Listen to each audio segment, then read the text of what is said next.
తెలుగు రాష్ట్రాల్లో కూడా ఏకైక సత్యనారాయణ స్వామి ఆలయం అన్నవరం. చాలా ఫేమస్ టెంపుల్. నిత్యం వేలాదిగా భక్తులు వస్తూ ఉంటారు. అలాంటి అన్నవరాన్ని ఆధిపత్య పోరు పట్టిపీడిస్తోంది. ఈవోకి ఉద్యోగులకు మధ్య సఖ్యత కరువైంది. దాంతో సత్యదేవుని సన్నిధిలో పరిస్థితులు అంతకంతకు దిగజారిపోతున్నాయి. ప్రసిద్ధ పుణ్యక్షేత్రమైన అన్నవరంలో పాలన గాడి తప్పుతోంది. సత్యదేవుని ఆలయానికి ప్రతిరోజు వేలల్లో భక్తులొస్తారు. కార్తీక మాసం, ఇతర పర్వదినాల్లో రద్దీ మరింతగా పెరుగుతుంది. కానీ ఈ మధ్యకాలంలో అన్నవరం ఆలయంలో అసహ్యకరమైన వాతావరణం కనిపిస్తోంది. ఈవోకి ఉద్యోగులకు అస్సలు పడ్డం లేదు. కొందరు ఉద్యోగులు వాలంటరీ రిటైర్మెంట్ తీసుకునేందుకు సిద్ధమయ్యారు. దేవాదాయ శాఖ కమిషనర్ జోక్యం చేసుకోవడంతో పరిస్థితి కొద్దిగా చక్కబడింది. ఈవో కుమారుడి పెత్తనం ఎక్కువైందని ఉద్యోగులు ఆరోపిస్తున్నారు. సంబంధం లేని వ్యక్తికి తాము ఎందుకు సమాధానం చెప్పాలని ప్రశ్నిస్తున్నారు.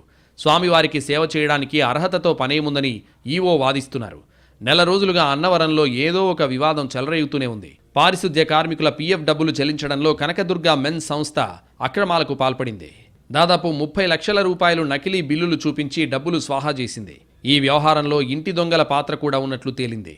ఇప్పటికే 2 ఉద్యోగులను సస్పెండ్ చేశారు. మిగతా వారి పాత్రపై విచారణ జరుగుతోంది. కనకదుర్గ మెన్స్ సంస్థపై దేవస్థానం తరపున పోలీసులకు ఫిర్యాదు చేశారు. సత్యదేవుని సన్నిధిలో వ్రతం చేయాలన్నా మామూళ్లు ఇచ్చి తీరాలి.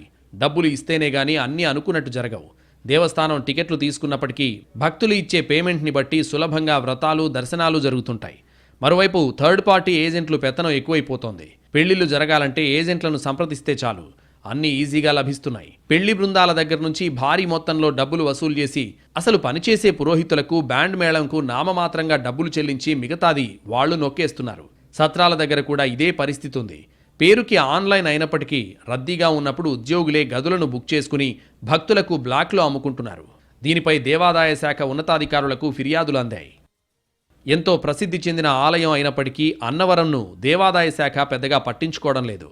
వేద పాఠశాల విద్యార్థులు అస్వస్థతకు గురైతే కనీసం వైద్యం చేయించడానికి డాక్టర్ కూడా అందుబాటులో లేని పరిస్థితులున్నాయి. అత్యవసర పరిస్థితుల్లో తుని ప్రభుత్వ ఆసుపత్రికి తరలించాల్సిన పరిస్థితి ఏర్పడుతోంది. దేవస్థానం ఉద్యోగులు కలసి కూర్చొని సమస్యలపై చర్చించే పరిస్థితి లేదు. ఎవరి స్థాయిలో వాళ్లు పెత్తనం చేయడానికి ప్రయత్నిస్తున్నారు తప్ప భక్తులను పట్టించుకునేవారు లేరు. దాంతో అన్నవరం కొండపై ఎటు చూసినా నిర్లక్ష్యం కనిపిస్తోంది. పూర్తి స్థాయిలో ప్రక్షాళన చేయకపోతే పరిస్థితులు మరింత అధ్వానంగా మారతాయని భక్తులు ఆవేదన వ్యక్తం చేస్తున్నారు.